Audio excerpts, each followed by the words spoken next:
Hey everybody, welcome to Losing Your Mind with Chris Cosentino. I'm your host, Chris Cosentino. We are here to talk about people that inspire, and all my guests are inspiring in so many different ways. And I'm really looking forward to digging deep into how they got to where they are, to the top of their game, how hard they've worked, how much they've given up, and how they're giving back. So without further ado, here's our next guest. Hey everybody, welcome to Losing Your Mind with Chris Cosentino. I am here with, let's cross our fingers, I get this right, Roy Shvartzapel. Yes? It's pretty good. Shvartzapel. Okay, I'm almost there. All right. So for those of you who don't know, Panettone is this magic thing. As a kid growing up as an Italian American, Panettone was coveted. It was given as holiday gifts. We all craved it, but man, was it never as good as Roy's. And now I feel fortunate enough to have visited Roy's facility. He has pushed the boundaries of what I think is one of the most storied and historical classic Italian pastries. I mean, this is a powerful piece of bread, right? I mean, you tell me, Roy. I mean, this didn't happen overnight. Yeah, I mean, I think you were just hearing you say that lets me know that you were in a very small group of the American population that understood there was panettone that was not what we see for $7.99 at nameyourgrocerystore.com, whatever one you pick, which is, to be transparent, all I knew. And I always used to say, I don't understand how anyone eats this. Even before I was in food, like I would see it, and every now and again someone would have one, and I would take a look. This is inedible, and I never understood how this was Italy's claim to fame. So I had written it off entirely. I was, this is, and mind you, it wasn't the price point, because I can admit today there are super cheap items you find in the bakery aisles of grocery stores and convenience stores, terrible for you, but you put it in your mouth, and I have to admit, it's pretty tasty. Right? Yeah, delicious is delicious, right? Delicious is delicious, and if someone tells me otherwise, you're just lying. So it wasn't that it was $7.99. It was, this is objectively not good.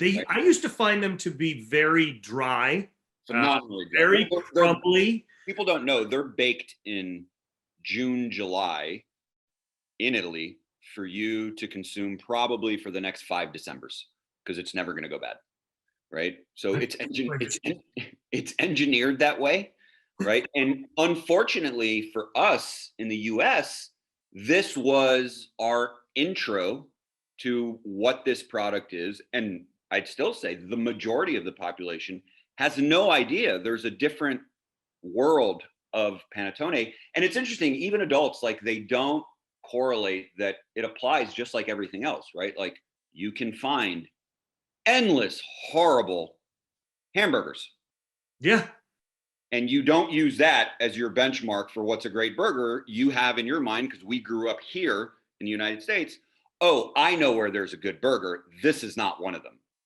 So we don't make this sweeping conclusion about things that we know, but somehow, and I was guilty of it, something from Italy, we were like, oh, this panettone. I mean, panettone is just awful. Why would anyone eat this? Not thinking, oh, I wonder if there's a different category of this in Europe, in Italy.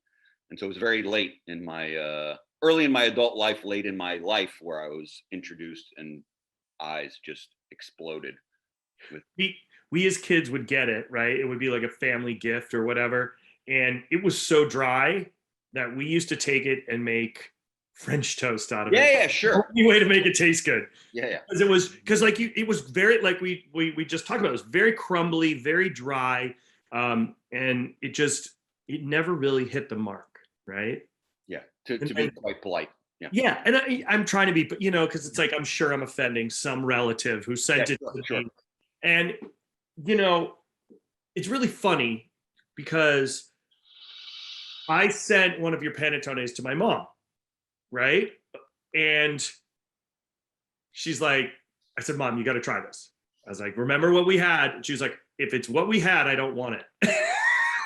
And I sent her, and she sent me this, she's like, it's half gone. It's been in the house for 15 minutes. So it's like, that was like so fun for me to see her just get super excited.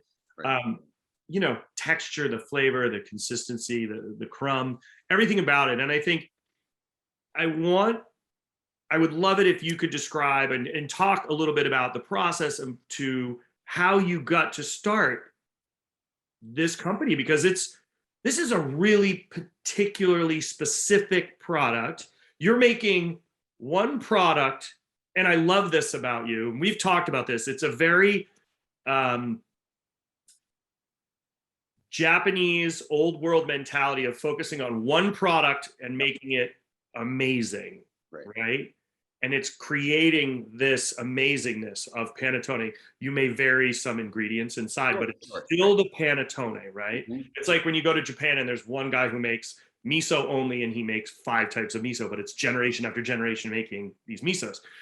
And I love that. But I want you to kind of give the intro of like where you started to where you are now. Because this is, we talked about that. This is not an overnight process. This has taken you a long time.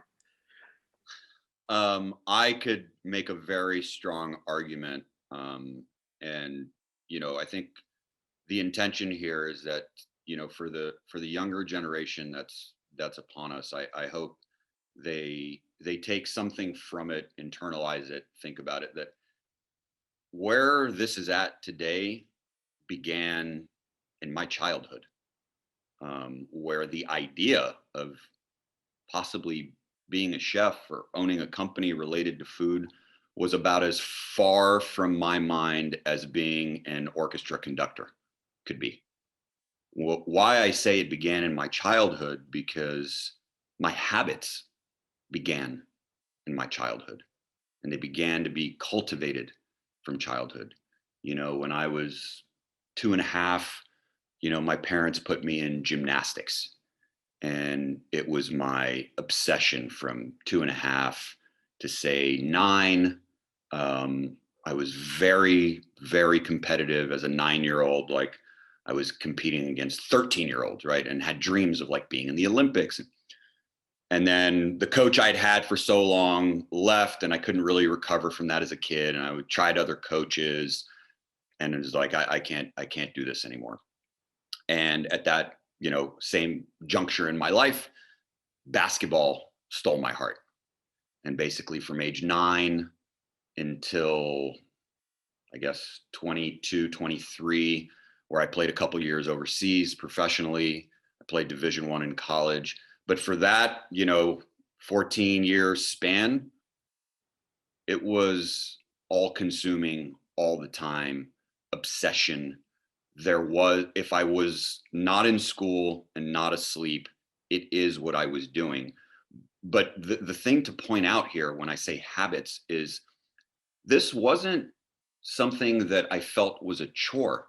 It was my greatest happiness, joy, to dedicate every waking moment of my life to attempt to become masterful at something. For me, the idea of, and every blue moon I would do it, the idea of going to a party, or when I would see my friends as a teenager, like playing video games, I just, nothing connected that. I didn't understand how this is how you want to spend your time, right? I get that in moments, I guess it can be fun, but I don't know. My circuitry is not wired that way. Right. Every party I went to, the whole time I'm like, man, I wish I was in the gym right now getting shots up. Or, man, hope the alarm goes off at 4 because I got to go run. Right. Like, I couldn't wait to leave. My brain was just centered that way. Now it's predicated on the fact that I fell in love with something. It was a deep, deep love for something. And I knew one thing all the time. I was certainly not the most athletic guy on the court. I wasn't the quickest. I wasn't the fastest. I knew one thing for sure. It was unequivocal. There was no doubt in my mind. I don't care what gym I walked into. There was no one in this building that outworked me. It was impossible. the math let me know it was impossible, because I know there's only 24 hours in a day. And I know that everyone else is doing at some point other things. I was not. And, I had the dream, the goal of, making it to the league. And, it's interesting. It was the toughest lesson I learned, that just because you work the hardest, just because you're the most disciplined, just because you've convinced yourself that you're making all the right decisions, you know what it guarantees? Nothing. Zero. Now, what I will say is that if you aren't doing those things, that also guarantees something. You will absolutely not make it. 100% not make it. There's no chance at all. Zero. You shouldn't even start if you're not going to dial in. And also, it was kind of my first point in adult life to be introduced to. I just lost you, Roy. There we go. Yeah, I was saying it was also the giving up, not giving up, but deciding to hang up the shoes from the basketball journey, and kind of reflecting, was the first time I was introduced to this notion of being self-aware, right? That's a really powerful moment, being self-aware. I mean, one of the things that people say is that sports and culinarians is very selfish. It can be. Because it's an all-encompassing thing. You're either all in or you're not. You're either all in or you're not. And I think, it requires dedication, hard work, and a commitment to grow, in both inside here and physically, right? Yeah, and being able to look at yourself in the mirror and with a straight face say, wow, I really shat the bed here. I did this, and technically off the charts, skill set, all of it, hard work.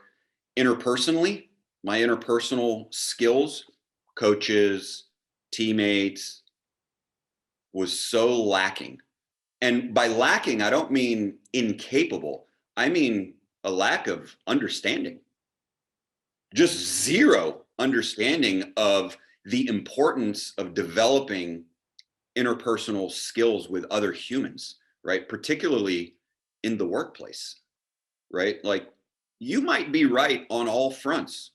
I got news for you. No one gives a shit. Particularly the people that are in charge. The only time people care is when you're in charge.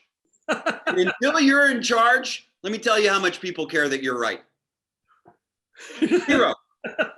In fact, I could argue that if you give any indication that you think you're right, it's not at zero. You're officially in negative territory, my friend. And you don't have to like that that's the way it works. And no one cares that you don't like it, but that is the way it works. And I had zero understanding of that. I mean, none.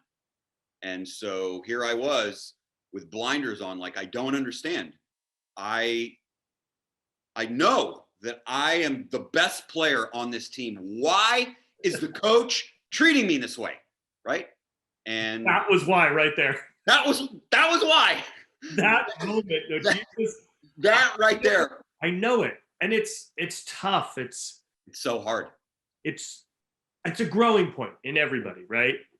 Learning to check your ego, check yourself, and then be what you should be, which is about, in our industry, it's about the guest, right? It's about the customer, the guest, making somebody smile. We're giving taste memories. Exactly. Right? And once you stop, take this ego and go, all right, hang on. You're going over here, ego, and we're going to worry about how to make everybody happy, right? That's the ultimate thing. It's like, yeah, you can have your ego dish or you can do your ego thing, but what it ultimately boils down to is if they don't return, that guest doesn't come back to buy a new flavor of panettone, or come back to the restaurant, you're going to go out of business. Right. And that I think is the biggest moment of failure, is the ego that gets in the way. Ego, not just in professional life, I can apply it to, and anyone that says they haven't danced with this ever in their life is, again, probably lying. Personal matters, relationships, both romantic ones and platonic ones, right? The delicate dance here is, how do we navigate paying attention to our own, ego, whether extreme, somewhere in the middle, or very low. It's there for all of us. Why? Because we're human, right? We all like to feel good about ourselves. We all like to feel like we're loved and cared for and paid attention to, right? But when you deal with another human, you have to remember they're also feeling the same thing, right? So it's a very delicate dance that does not just apply to, the professional world, but it can be very heightened in the professional world because, certainly when you begin, these people are not, lifelong friends. At least in the beginning, you're probably not dating any of them, but that might end very soon, right? It's happened a couple times in kitchens, just like once or twice. I don't know. Just like once or couple times. Yeah. But when you're young, the likelihood that you're aware of all this is so slim. Not impossible, but slim. And for me, it was a really rude awakening because the decision to hang up the shoes, luckily I had already fallen in love with this other craft along the way.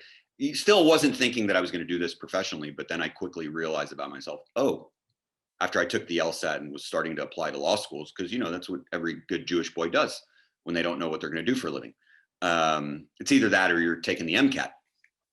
And then I was like, wait a minute, I can't stand this stuff. And I realized, I'm one of those people that if I don't love this, I'm going to be awful. Like I can't, if I'm not in love, you don't want me anywhere near your team. I am that guy, and take it for what it's worth. I'm not one of those people like that, man, he killed this and he really hates this. No. If I really hate this, you're going to fire me. Trillion%. I mean, that is a really powerful thing that you're saying there, because I think part of being successful at what you do have to truly love the business, right? The journey is so hard. But it's so much more fun when you love it.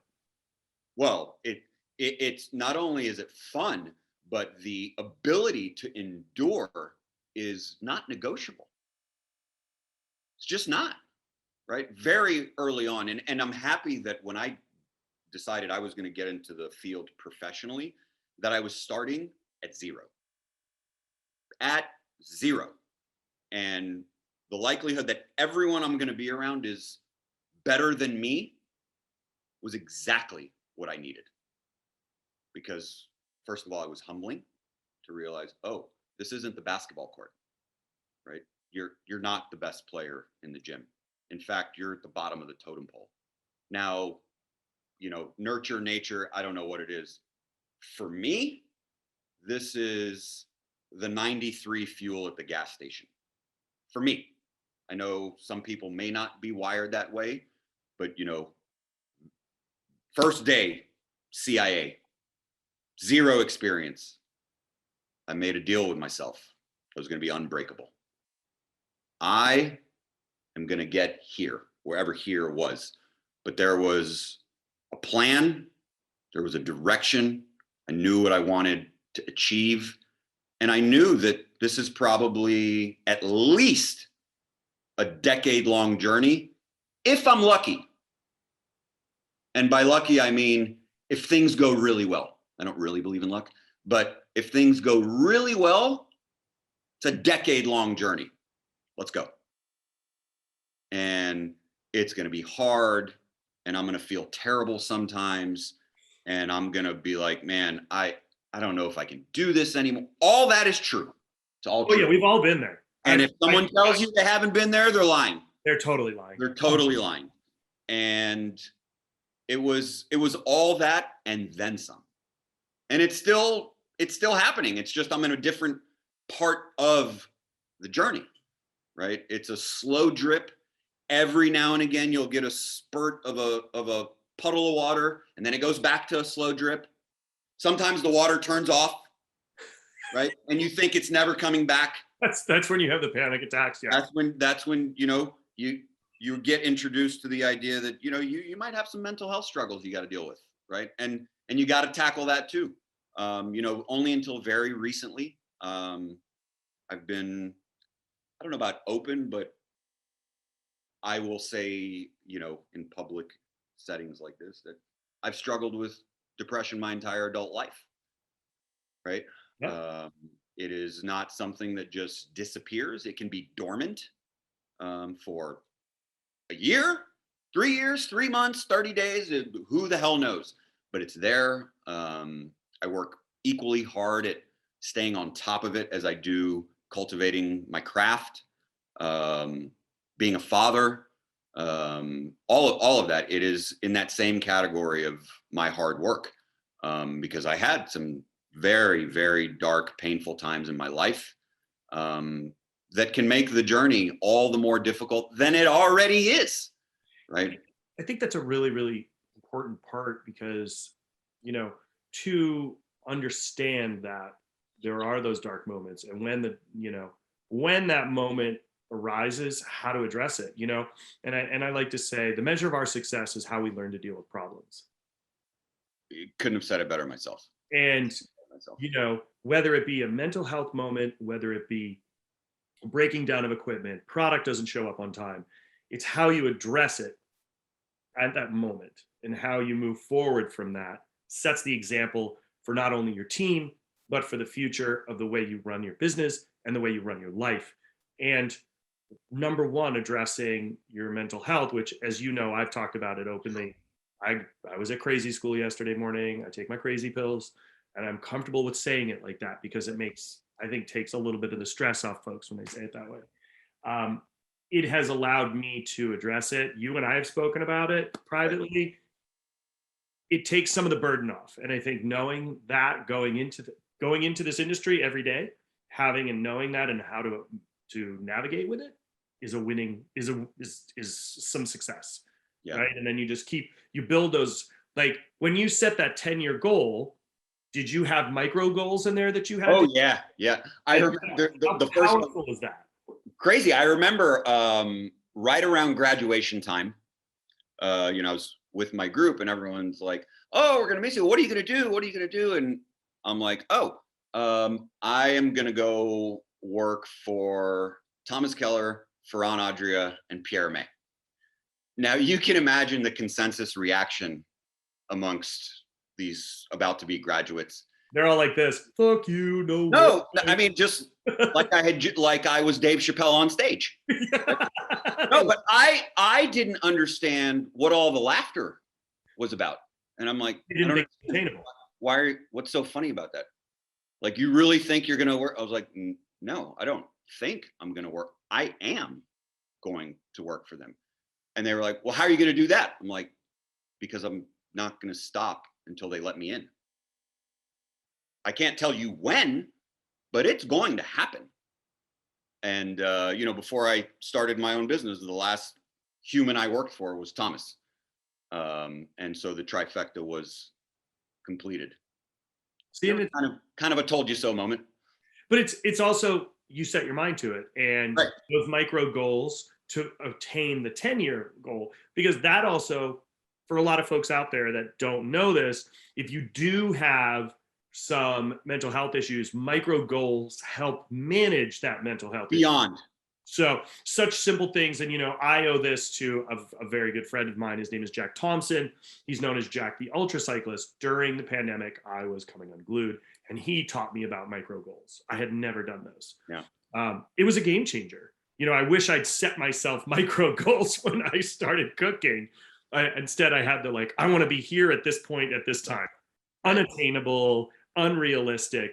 Micro goals make so much more sense. So you want to work for this person, you want to work in this station, you want to train to get to the next station. Those are micro goals.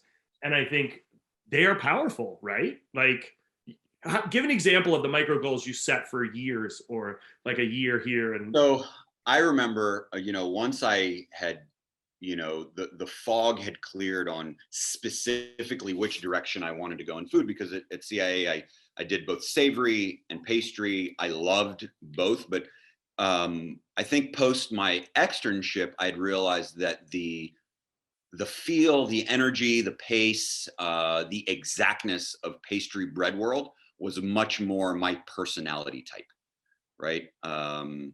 Versus, a la minute cooking on the line, which is a different beast altogether, right? That's a different kind of animal. And, you and I know this, but, people that become great line cooks, it is amazing. I mean, they are I love it. beasts. And most people, because if you haven't been there, you haven't been there, don't understand that the micro turbulence by the minute during a service and the room for recovery is so small because the show is starting every minute, all the time. Whereas, for example, in what I do, if we have a crap bake, yes, it sucks. It's not fun. You know what? I can come back tomorrow morning and I can do it all over again. And the only loss is my emotional drainage and cost of ingredients in what I have to throw away. But it's not an in the minute, like this is the ship's coming down. And during service, and I don't say it figuratively, it is that perpetual feeling. Yeah. Because somebody was talking about it the other day. I read this really great book about sports and the flow state. And I think it's called Superman Sports. It's true. The flow state happens with the line cook. Everything around you, and it's amazing when it happens, shuts off. Everything around you, the noise goes away. And a lot of people may not know it as the flow state. They know it as I'm in the zone. Right. Yeah, for sure. They get in that zone and they just go. And they can make micro adjustments on dishes. On the fly. On the fly. When they're working in your environment, it's very precise. I always like to say recipes are guidelines unless you're baking. Right? Yeah, that's right. Because if I miss those ingredients, if they're off, the bake's going to be off, the crumb's going to be wrong, it's going to be salty, it's going to be too sweet, or it's not going to proof properly. It's very, very specific science. And I think I don't have the brain for that. As much as I love it. Sure. Trust me, I love tinkering with pizza dough like nobody's business. I love doing all these things, but I know that that's really not my strong suit. Could I dig myself in? Of course I can. Everybody can dig themselves into something and really master or hone that. But it would take me years. And I think the route that you've gone is so specific. It's so detail orientated that there's a certain type of mindset for it. And I think it's knowing that, like you chose, you did both and you go, I'm going right. I'm not going left. And I love to cook. I love to cook for friends. My greatest joy is cooking for my family. Like I love all of it. I remember when and I spent time in restaurants, line, and it's interesting. I didn't hate it, but in terms of where it fit into what I want to accomplish and my long-term vision, it just didn't have a place. It was critical for my foundation, because when you work in a restaurant setting, particularly at the level of restaurants that I worked at the end of the day, right? We make, I don't care what vessel it is, panettone, charcuterie, a sandwich shop, you are producing food that you want people to consume. And ideally you want them to say, wow, that is delicious. Now the world of delicious is connected to flavor profiles and the ability to maximize raw ingredients, take them to their end state. Do they marry together well? Does it need acid? Does it need more fat? Is there too much acid? Is there too much, right? And I think absolutely the best place to train yourself to be aware of flavors, profiles, what works, what doesn't work, is to spend time in kitchens, high-end kitchens that, the work that goes into, I tell people this all the time, they can't wrap their heads around it. The work that goes into a dish finally getting on the menu at these level of restaurants, if people knew, they'd be blown away. They think like, oh yeah, someone comes in like, oh, let's do this, okay, cool. Yeah, no, that's not the way it works. The amount of trial and error and taste and retaste and adjustment, and you go in at zero and very slowly you begin to, oh, right. I do think it needs more acid. For 3 months, I didn't understand what people meant by that until I started tasting things, super fatty dish, no acid, super fatty dish, just the right amount. It's a totally different dish. Right? Now going into it, you're like, I don't even know what you're talking about. Right? And then when you get into the real nuances of, but which acid? Is it a combination of acids? Right? Just as an example, right? And so for me to get to a point where I'm launching a business about one singular product, all of these things had to happen. And mind you, when I was doing all of these things, the idea of Panettone was so far away from me. So just to say, you never know where you'll be at the end of the race. By the way, I say end of the race, not that there's some ending. There is no ending, right? But I say it figuratively, right? It's an infinite run. But you don't know where you'll be in the next 20K. You think you know, but you don't know. And so I think today, to evoke this practice of, yes, you want to have this macro vision for yourself and a plan. And you want to approach that kind of slowly, I would say, right? Be very flexible in it, because it's going to, I don't care who you are, it will change. Oh, the waves always, I like to say it's like riding a wave, right? The wave changes as it's cresting and it just keeps on changing as it keeps going. Of course. And the barrel forms, like your career will change. It's going to ebb and flow. Like things are going to move. Like now in the micro, I say, when you're in that micro of that process, you want to go all in. Every little micro thing you're doing, it's pedal to the metal, be able to take them on the chin because it's coming, and believe that every little building block that you place is in the spirit of building this building that you dreamed of. It may not be the exact look and feel, when the building is starting to come to life, but that's okay, because you don't have a crystal ball and you don't know what you may fall in love with down the line, what you may grow to not like all of these things. Life throws at you things that have nothing to do with your profession that could change things for you, and often does. And I think today, I would say the component that, I don't know about concerns, but makes me pause is I very rarely run into the younger generation of future culinarians and craftspeople that have this all-in obsessive approach. Forget for Panettone, for anything. I think there's something to be said for I mean, I don't know about you, but I'm definitely an ADD guy, which is what allowed me to survive in this industry, right? It gives us our superpower. We can do 20 things at once. But also ADD is also a very obsessive thing. You obsess over things and you become look at behind you is a small amount of, that's right, about 3,000. So, by the way, this isn't my real home. This is a corporate apartment that I rent during the holidays. So I don't have to sleep in my car anymore. Oh, that's a good call.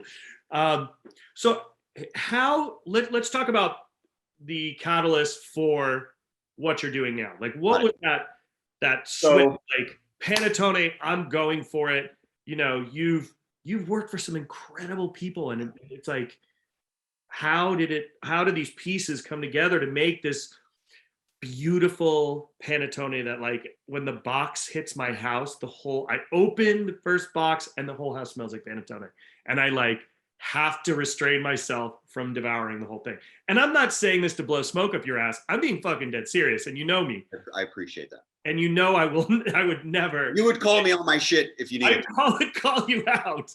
Right. It is so revelatory, and I want you to explain it, how it came to be, and then I want you to go into when the tsunami hit, which I remember that moment when the tsunami hit, and I remember the holy shit moment when everybody was like, where did this guy come from and what the hell is going on?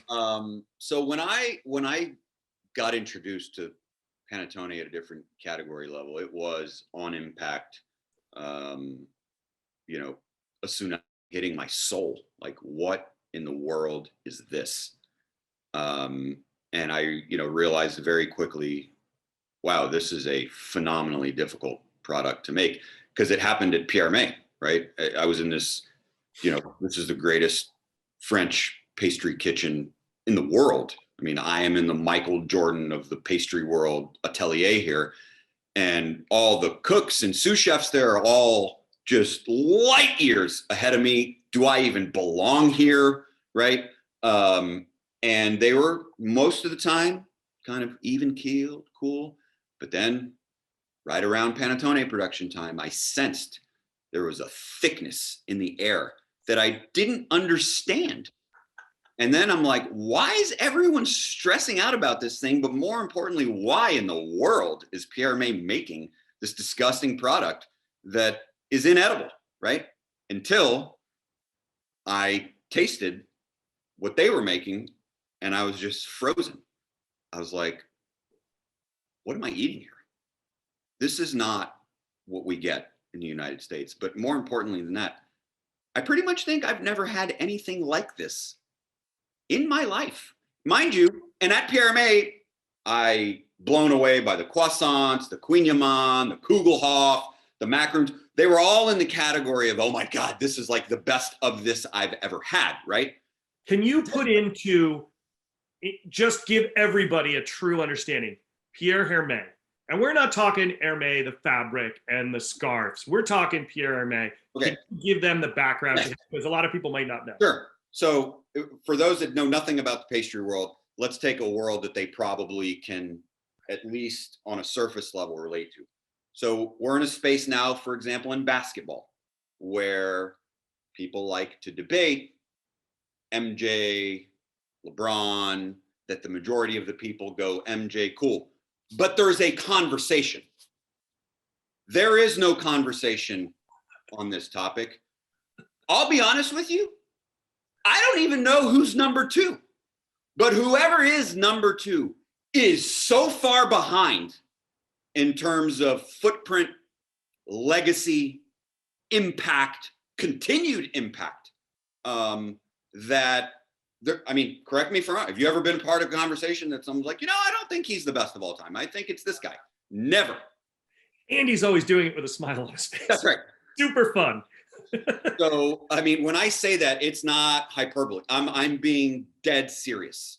Where I think you can say, like on the savory side, chefs, there's lots of debates, right? There's a lot of names on the table.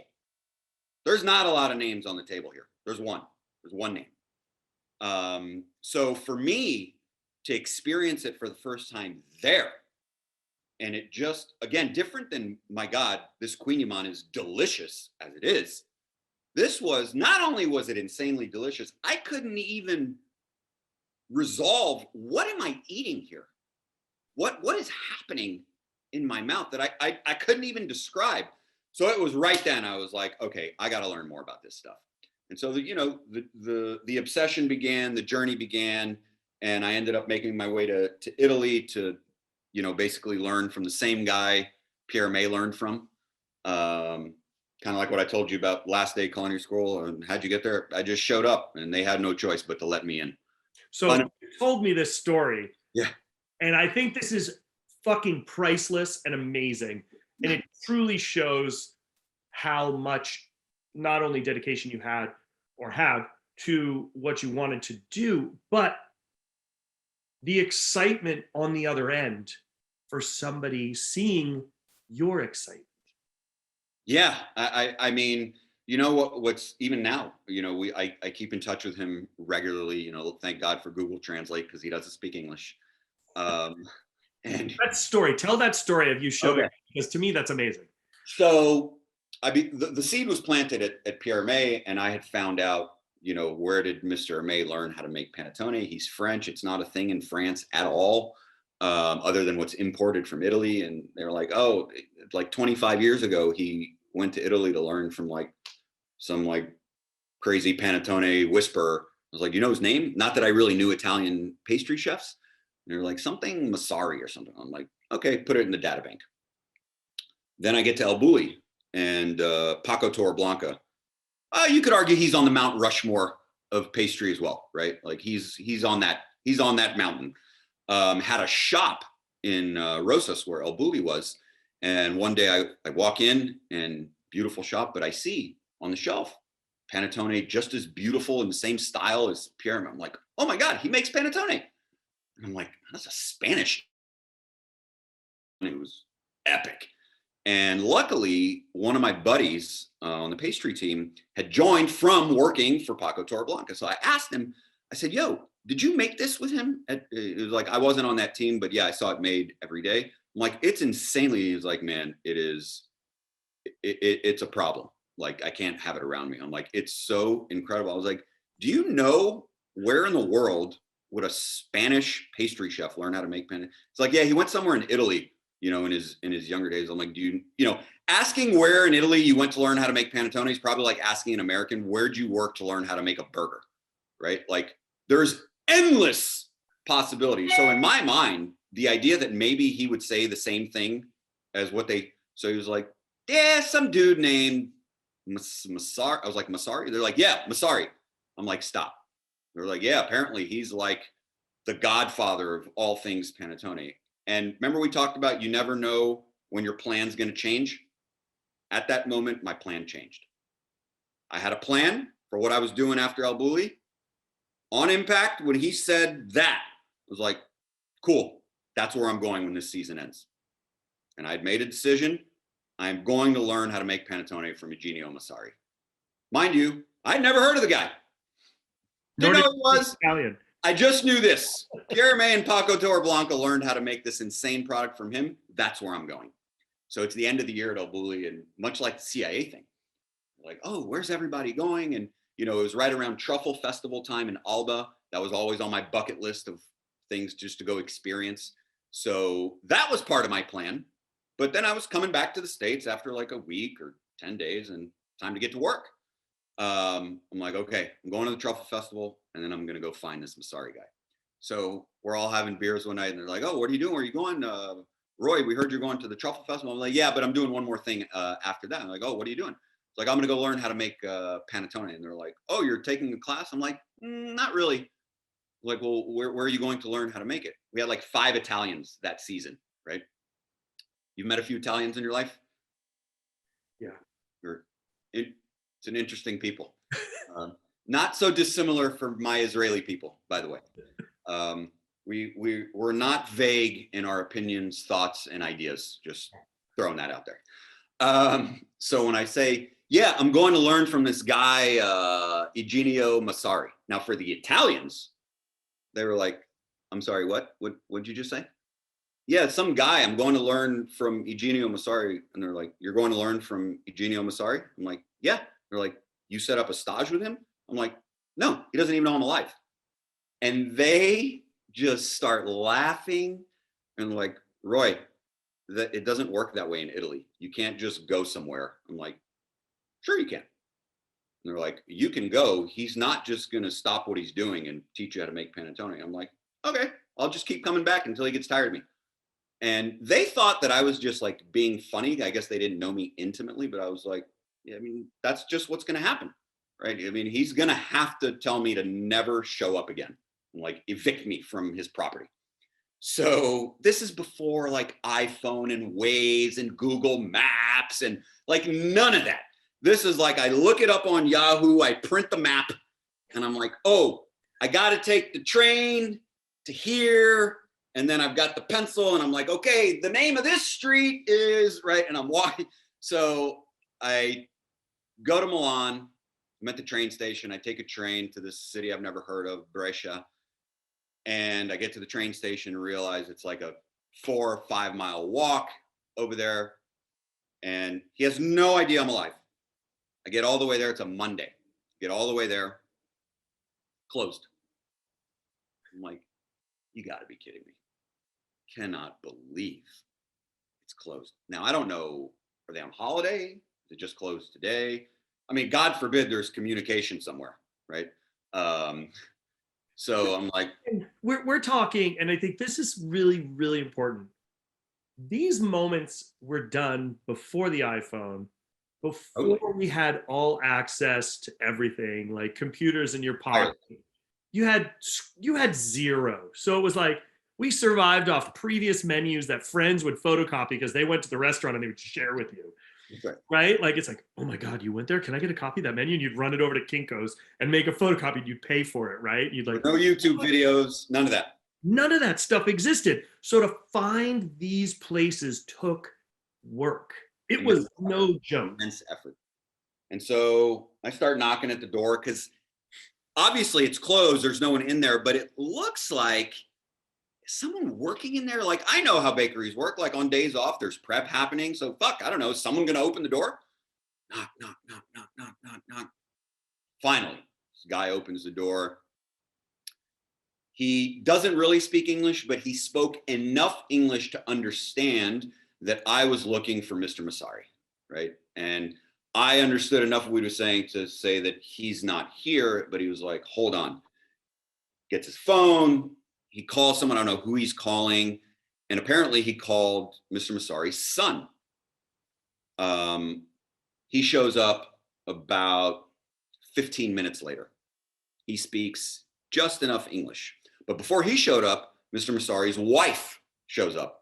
Now, if Mr. Massari speaks no English, she speaks negative English, right? So she really doesn't understand. But here's what was so fascinating to me. We couldn't communicate the way you and I are communicating.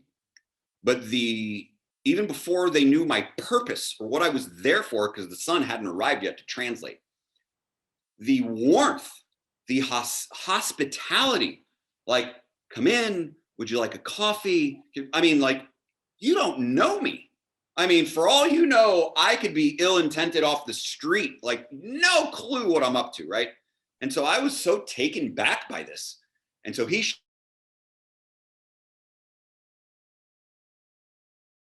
worked at, Pierre Hermé, El Bulli, I'm from the United States. I was like, I've heard all about your father and I really want to, if nothing else, just meet him, pick his brain even for 30 minutes. But ideally, I would love to stay for a bit and maybe learn how to make panettone.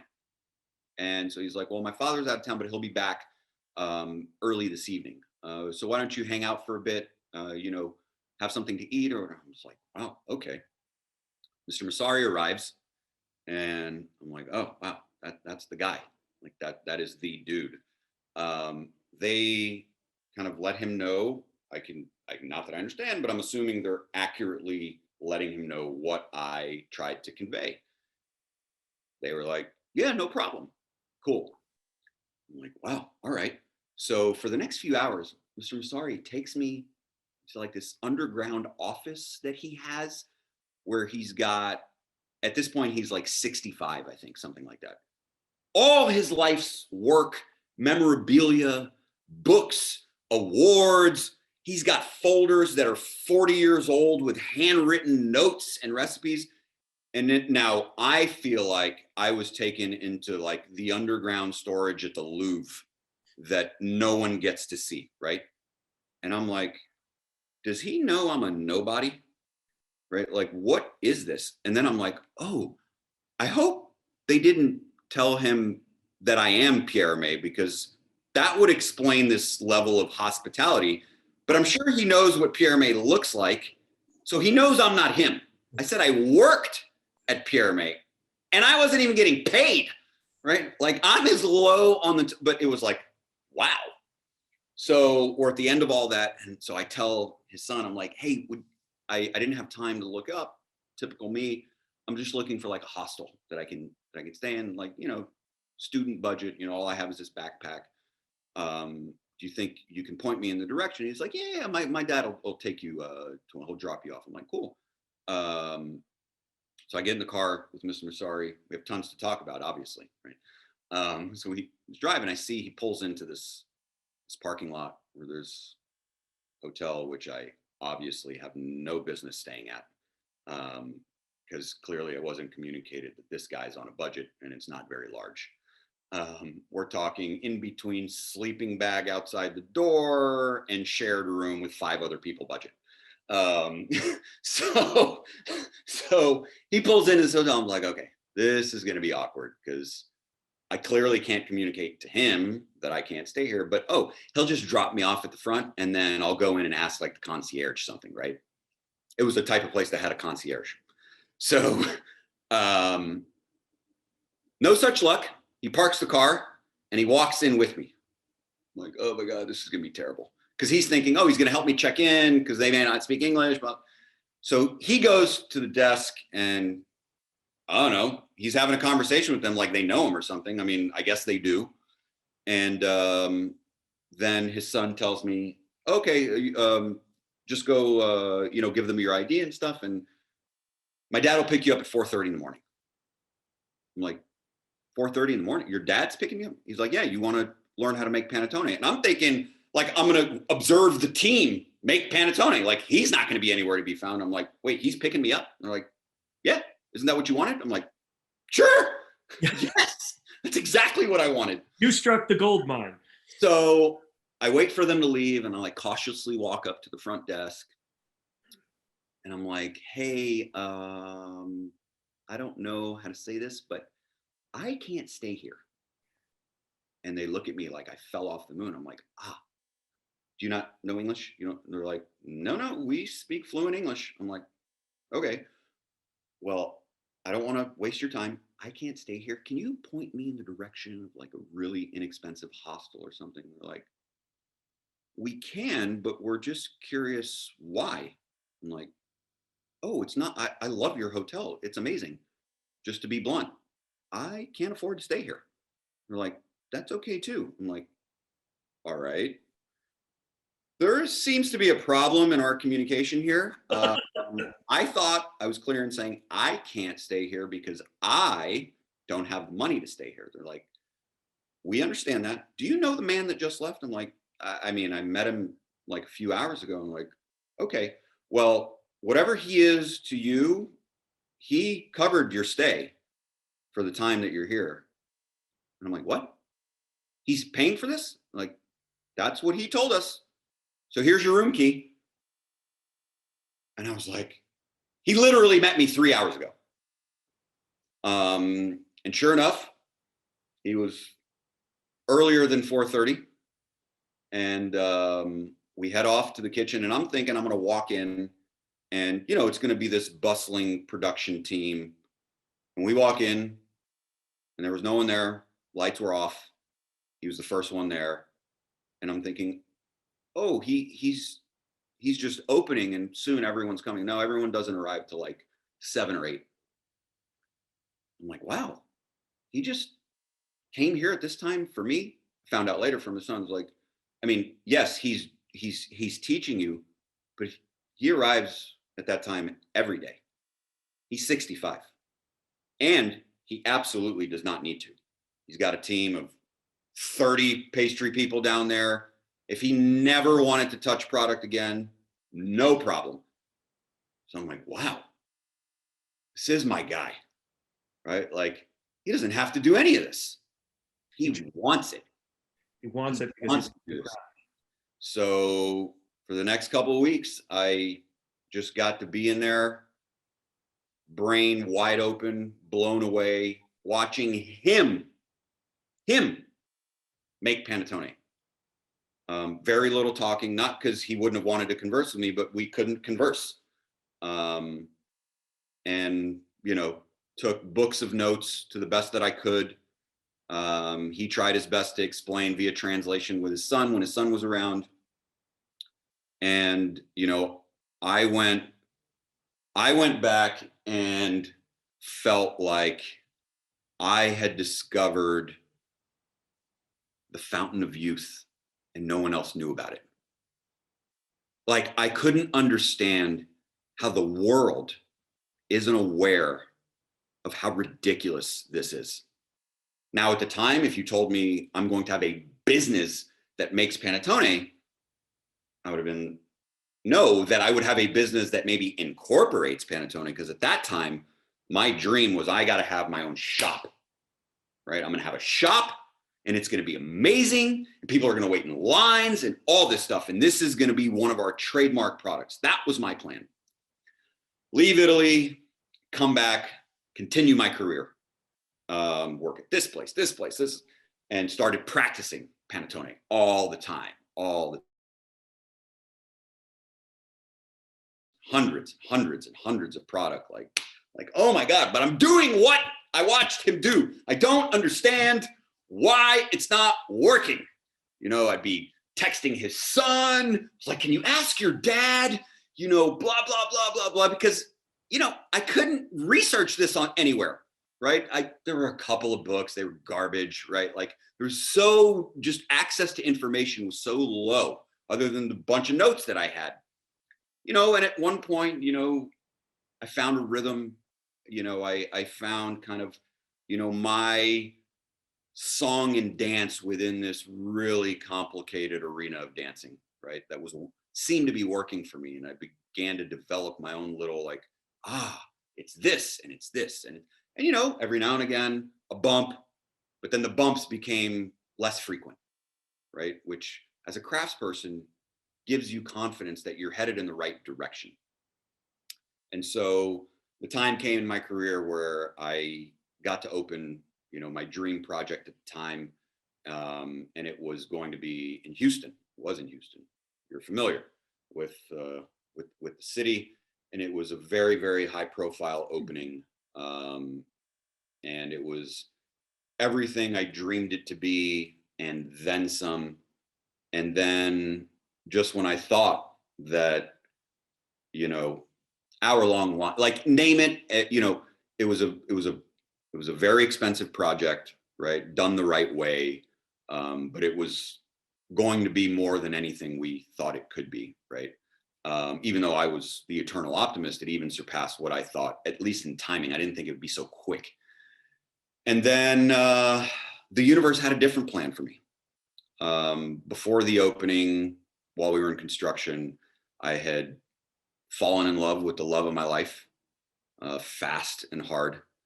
And we were pregnant within 6 months of dating, with joy, right? It wasn't like we were thrilled, but I don't have to tell you, being alone and single and going into this journey resembles being a new father and a new husband. Not at all.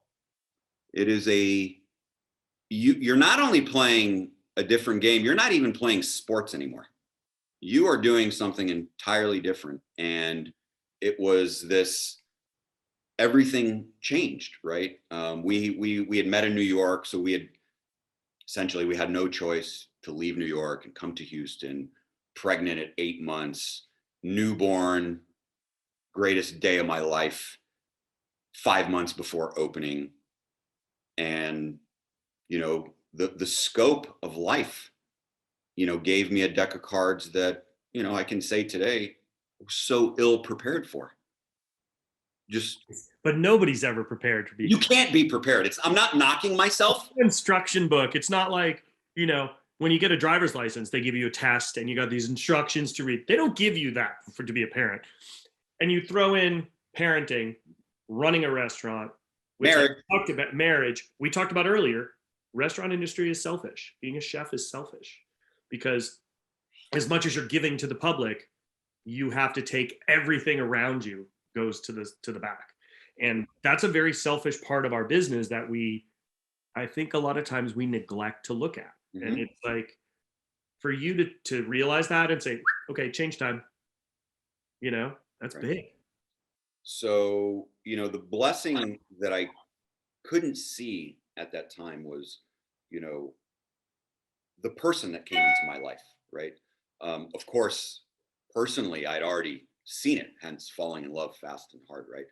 But who she was in her professional life, which is in her own right, a superstar amongst superstars in the design, branding, visual systems world, right? Like when I say superstar, I mean at an elite level, right?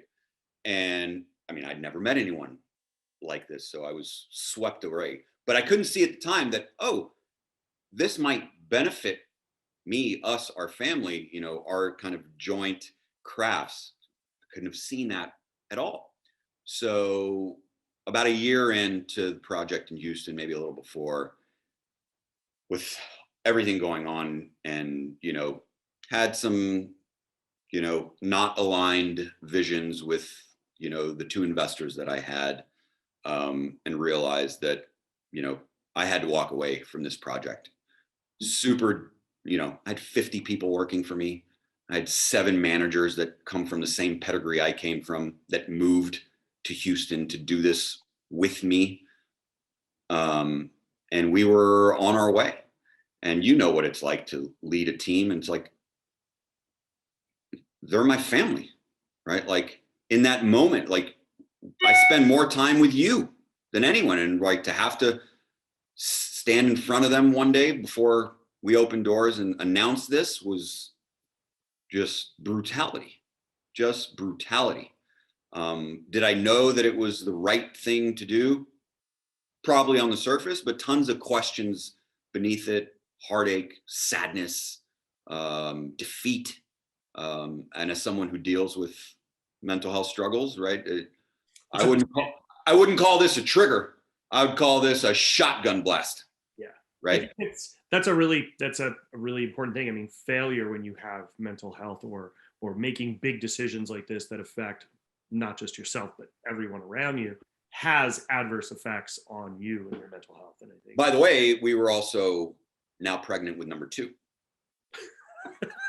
So, I mean, you can say like, we weren't really ambitious, start a business, get pregnant, have a newborn, take a little break, have another baby, get pregnant, right? Relocate everyone to Houston, right? Like just do it all together, all at the same time.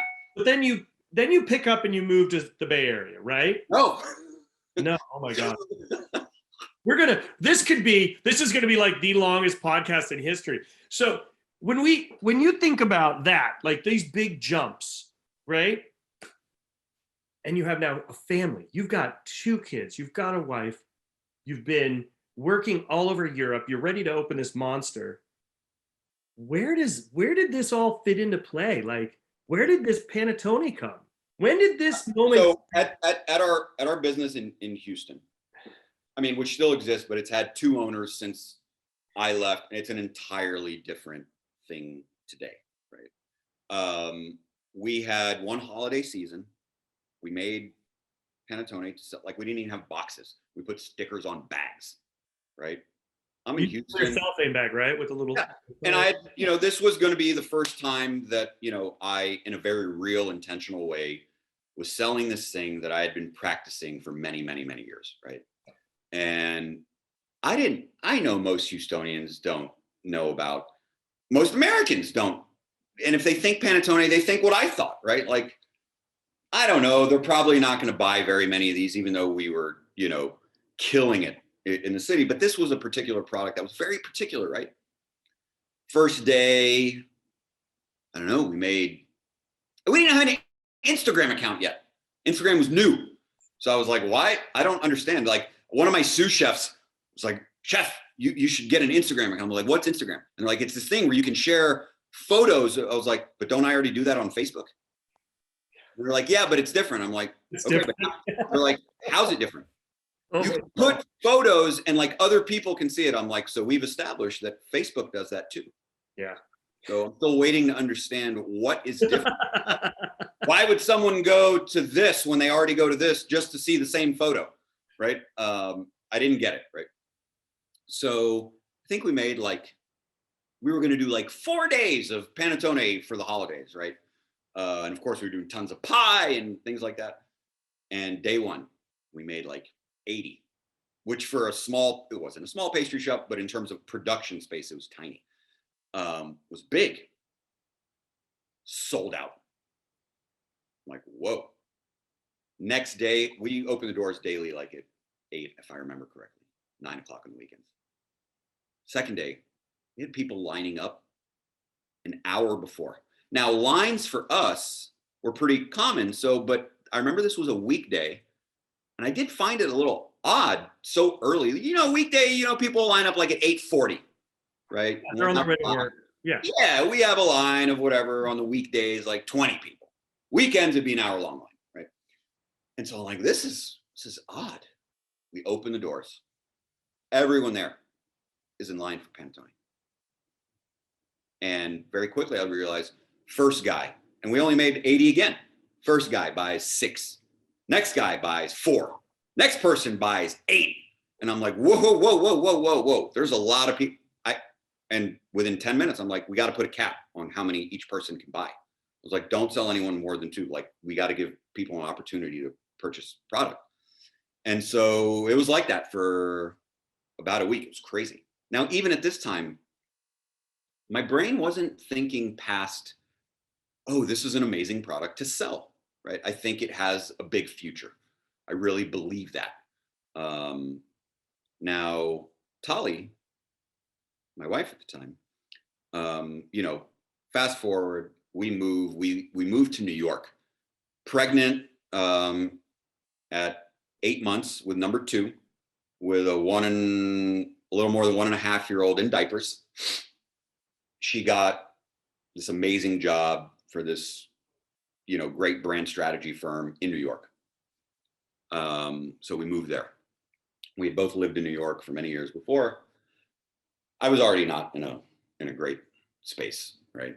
And along the way, we're talking, and she says, I think our next thing should be around Panettone.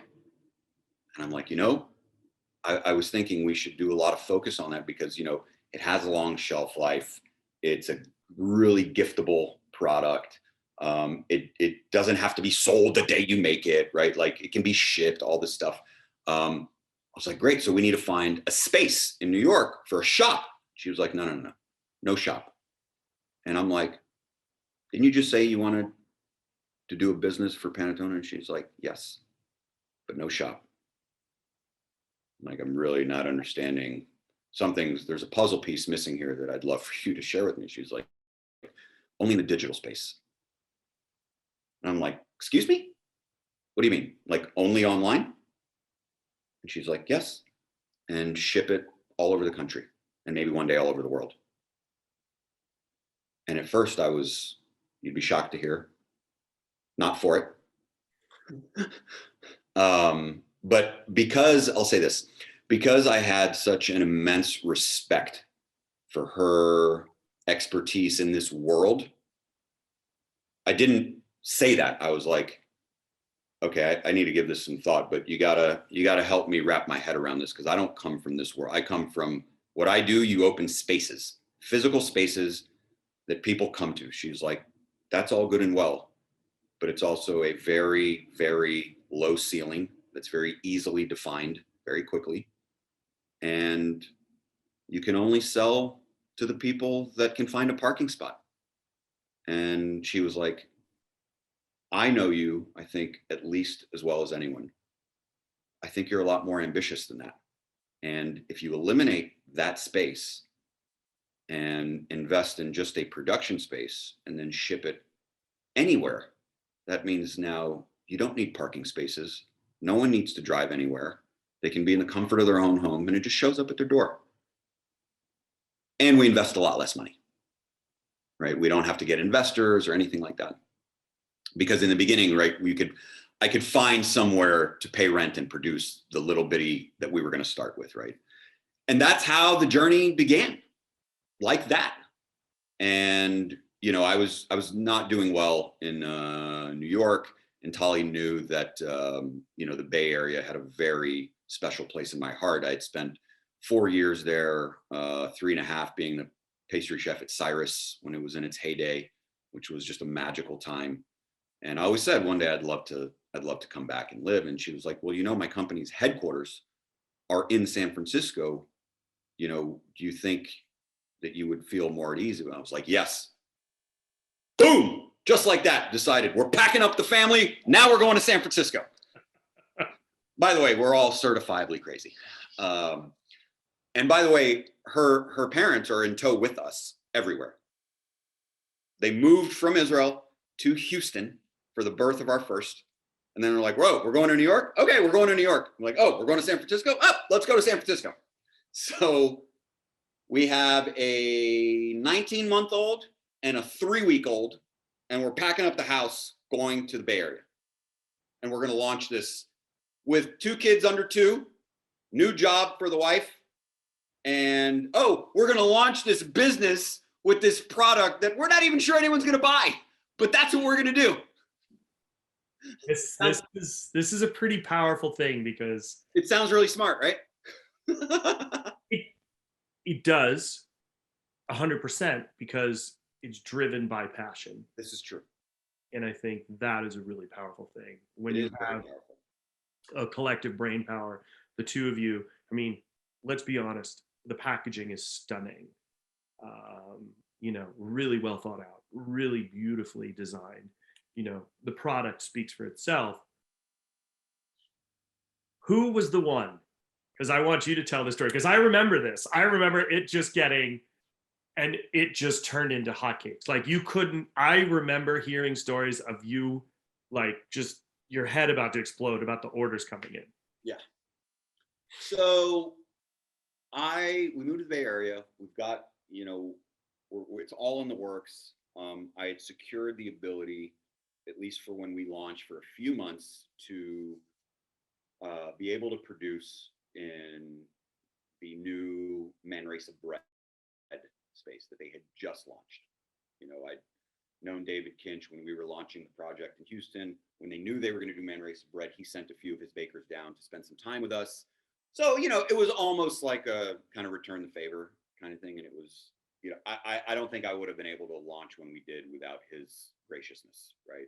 And look, I don't know how many people really understand what it's like to launch a new business and agree to let another business in there, even small one, that's not doing what you do. Because look, let's be honest, hosting someone else is more energy. It's a distraction from what you're doing, right? Not that I needed my handheld, but that's not my space, right? So, you know, I look back at it, this was 6 years ago. I mean, just amazing. Like, but anyone who's met David knows that, you know, this is not your run-of-the-mill human. No, it's not. It's really not. And, you know, Avery, who's, you know, the co-owner of Manresa, she was amazing in welcoming me and, you know, accommodating me to the best they could, which was amazing. So I through the first holiday, let me tell you how stupid I was in the beginning. So I wasn't aware that there were programs that could link to your, at the time it was our Shopify website. Shopify was relatively new at the time, that could link to your Shopify website, import orders, and you could print shipping labels, right? I wasn't aware this existed. So what I would do is, after my crazy long day of production, I would have one screen with the orders, and on the other screen in my UPS account, and I would manually type in addresses, print them one by one. I would handwrite the notes people wanted, and I would do all the packing, all the shipping, I mean, all of it.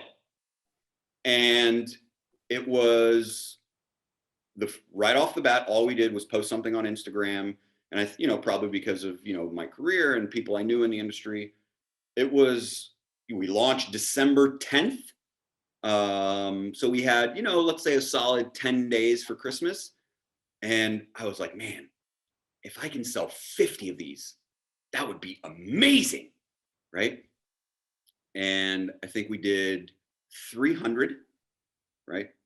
I keep using the pronoun we. I don't know why, because I mean, we and that me and Tali own the business, but she was a little busy with 2 kids in diapers and a newborn. I don't know if anyone knows how difficult that is. By the way, much harder than making panettone, for whatever it's worth. So I was away baking while she was away, you know, growing humans. And I was, you know, I'm very scatterbrained, ADD, right? My ability to forget misplace is at a very high level. And I was kind of patted myself on the shoulder. I was like, I don't think I made any mistakes shipping. Like, I didn't send something to the wrong place. I didn't forget any orders, right?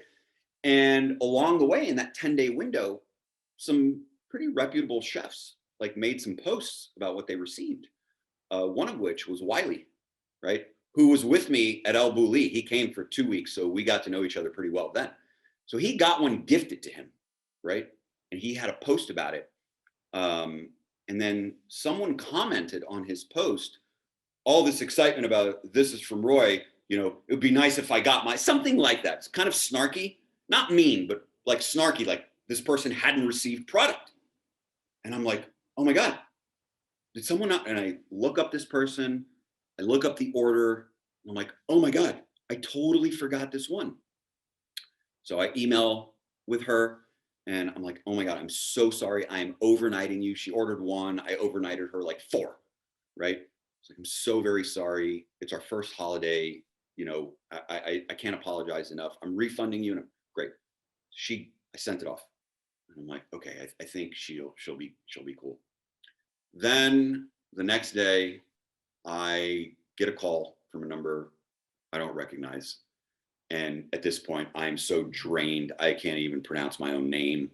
I pick up the phone and she's like, hi, you sent me the Panettone. Remember you forgot my Panettone? And it took me a moment. I'm like, oh yes, did you receive it? Is it in good condition? She was like, I don't even know what to say right now. The only thing I know I want to say is I want to do a story for the Times. Now I'm on like 2 hours sleep. So I'm like, I'm sorry, what do you want to do a story for the Times? What, the Oakland Times? What? She's like, no, the Times. The LA Times? I don't, she's like, the New York Times. Now at this point, I'm so dumb that I'm not even assuming, oh, I guess she's a freelance journalist, writer, like she writes for the Times.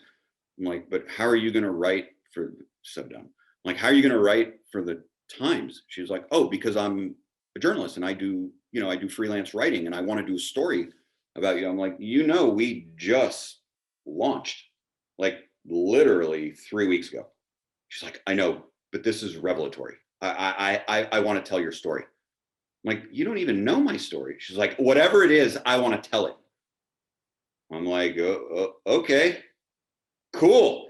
And even when I said that, I think there was this skepticism in me, like, okay, this is all bullshit, right? Like, it's some blog, right? Like, she's going to tag the New York Times, right? I wasn't. And so, like, a week later, we do the whole interview thing. She sends someone out to do a photo shoot, and the holidays are over.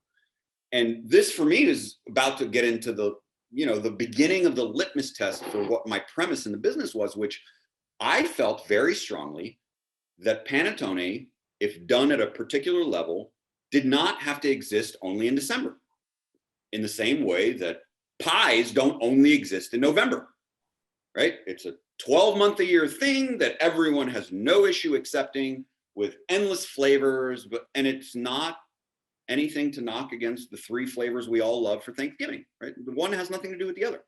So that was, the premise, right? And now that the holidays are over, like, I don't know, am I going to go months at a time and no one's going to buy one of these? Like, I mean, I don't even know what I'm about to get into. Like, was this like the worst idea in the world?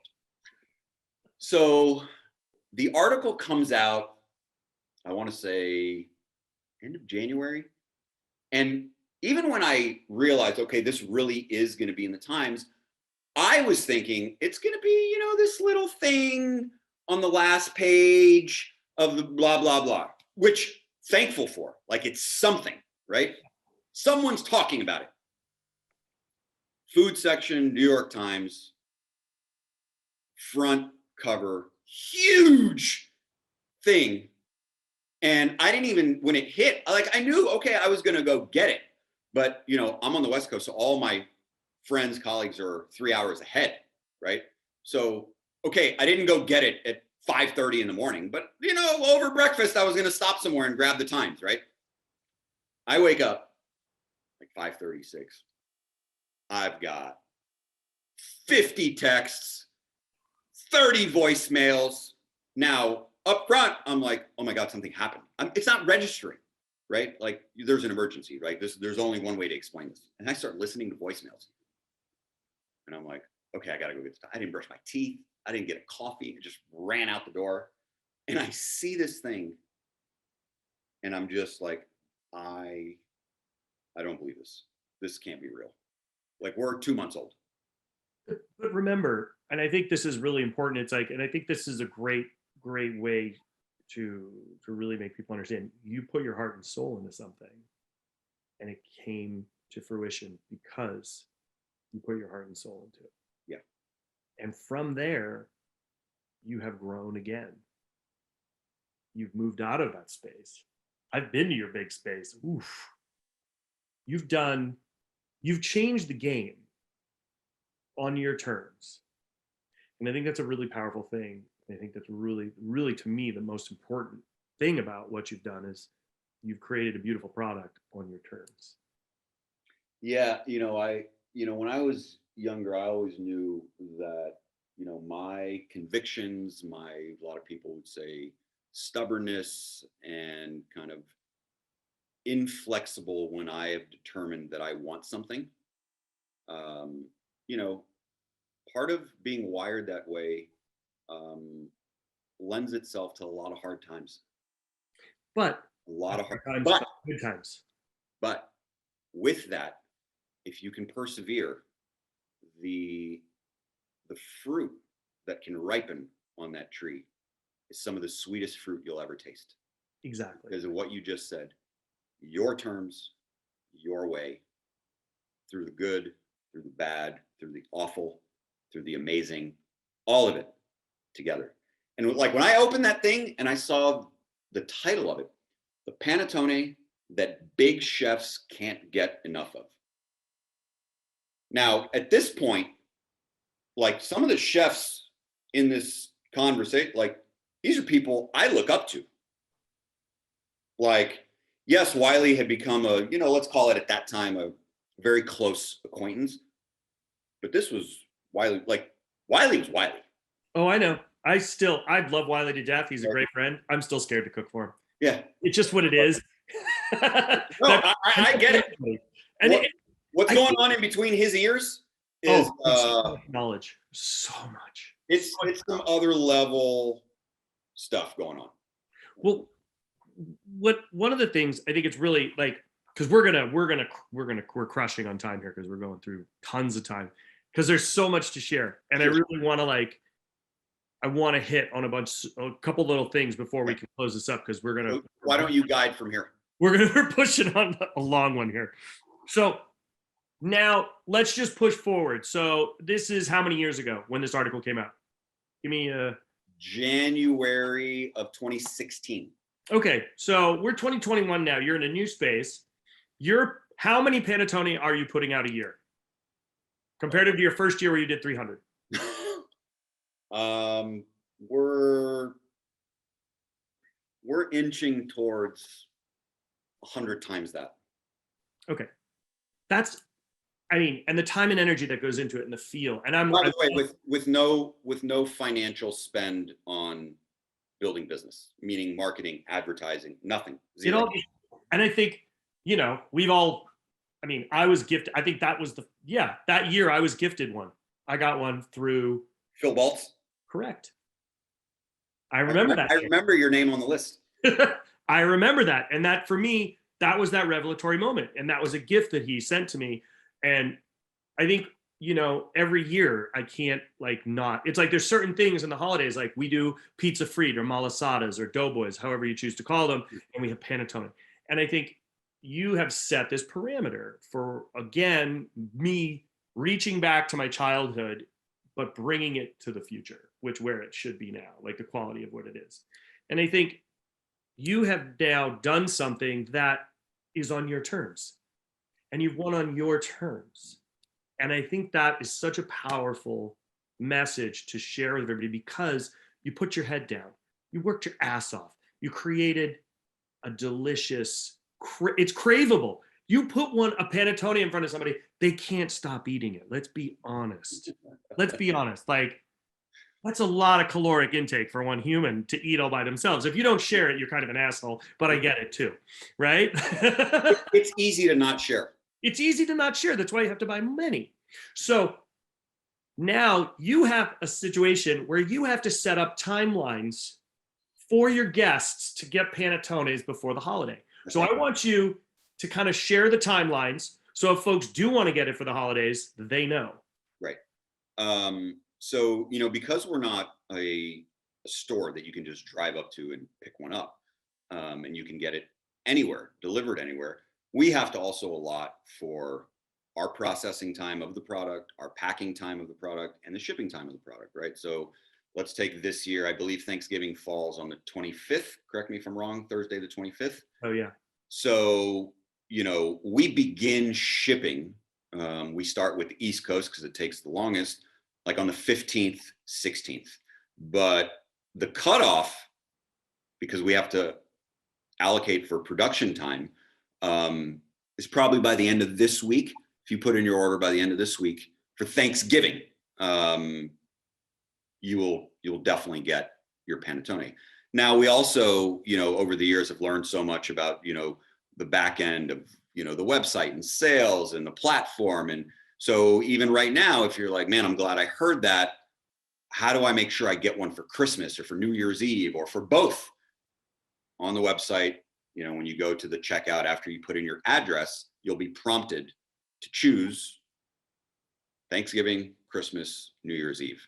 And you can put that in today, and then you can sleep freely and know that you're going to get your panettone for the holiday of your choice. Very important, folks, because I can tell you from my own personal shit the bed that I forgot to order, and I drove down to... And tell people that! I drove down... You're in a special category of people. I drove down to pick up last minute because it couldn't get shipped. So I placed my order and went and picked up. So there's we don't allow that. Doesn't allow. I'm not telling everybody where you are. I'm just saying I did. We had a secret coffee location. That's right. So, and now you're doing you're doing your own gianduja as well. Correct. And that was, so many people, most people don't know this, is that before launch, these were the two products that we were debating which one to launch first. Because in the same thinking that I had about panettone, which I felt like, I feel this way about everything in the universe. I always feel like whatever it is, name it. There's so much room at the top. So much room. It's almost empty. Because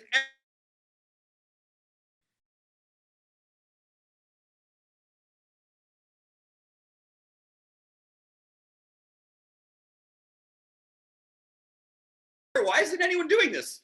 And so with the same thing with, the brand that everyone is aware of and loves and sells billions of little jars a year, but has very, very little hazelnut in it and lots of palm oil, all good. There's something for everyone. I have always wanted to create one available to the masses that is dominantly hazelnut.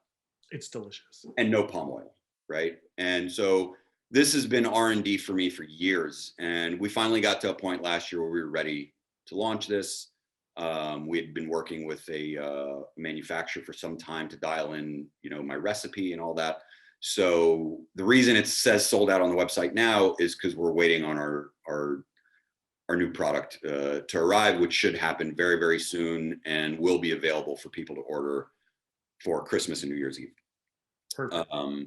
Yeah, so we are very strategically going to add to our little family of, it'll never be a space where there's 30 items to choose from. This is not that kind of party, right? There's lots of pastry items that I love that I will never be making for my business.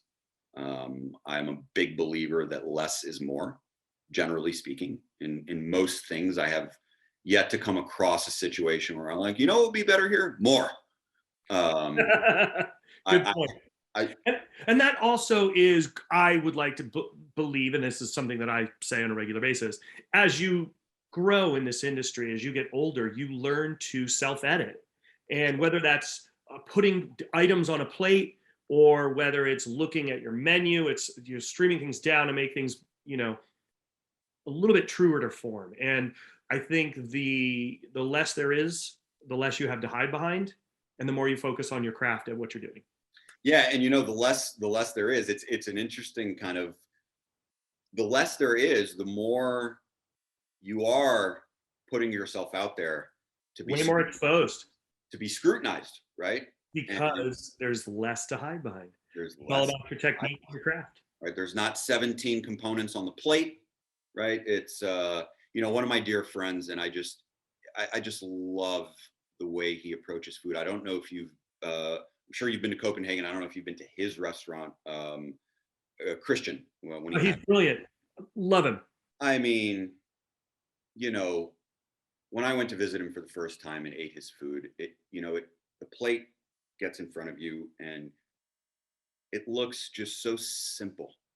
There's so little on the plate, and then you take a bite and you just close your eyes and I hate to use the word perfect, but Jesus, this is perfect if there was one.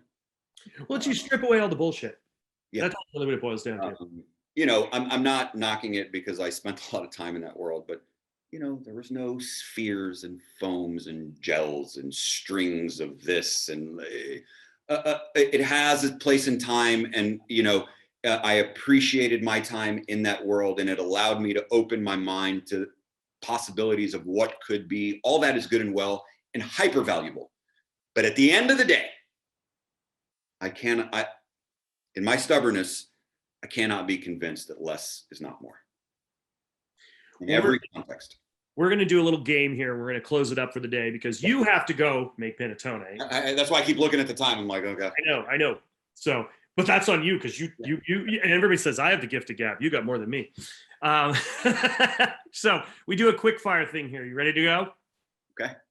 Coffee or tea? Coffee. Espresso, cappuccino? Ooh, time of the day is critical in that answer. That's a very Italian answer. Holy shit. Time of the day is critical. Very, very true. Morning, I'm going to go cappuccino. Red wine, white wine? White wine. Dark, light beer? I'm not a beer drinker. Oh, even there you go. How about this one? Okay, pasta, noodles? Pasta. I tell people all the time, by the way, if I never fell in love with kind of this in the sweet world, I would have been obsessed. In my next life, it's going to be pasta making. I swear. You're so funny. Beef or pork? Beef. Hamburger, hot dog? Hamburger. Ketchup, mustard? Ooh, that's tough. Probably roll. I'm going to go ketchup. Oh, it's tough. It's a tough one. Okay. It's a tough. Burrito, taco? Another dude. You got to come up with easier questions. Answer. It's just what. I'm gonna go with burrito. I'll go burrito. Sashimi, nigiri. Sashimi. Sea urchin, uni. Uni. Lobster, crab. Crab. Ravioli, dumplings. Ravioli. Interesting. Specifically, my deathbed bite served by the one and only Michael Tusk at Cotogna. That raviolo, any day of the week, you will find me states of zen. There you go. As that is greatness on a plate. Can't complain with that. Favorite junk food? Ooh, favorite junk food. Probably gonna have to be pizza. That's not junk food. No, okay, so categorically. When I say junk food, I mean that's like a guilty pleasure. Pizza's guilty. Okay, fair. Okay, that's a guilty pleasure. It's like junk food, either a Reese peanut butter cup or a thing of Pringles. No, that's junk food, both of them. Either one of those is, oh my God. Chocolate or fruit? That's tough. I just threw you under the bus on purpose. Well, I mean, I guess if it's in the context of if I only had to pick one to eat for the rest of my life and couldn't eat the other, I would pick fruit, but not because I enjoy it more, just because I think the ingredients, no pun intended, to a healthful-ish life is to consume some fruit. And I love fruit. So in my hedonist answer, I'm going to go chocolate. Okay. Milk or bitter? Chocolate. Bittersweet. That's always better. In my opinion, it's always better. Roy, thank you.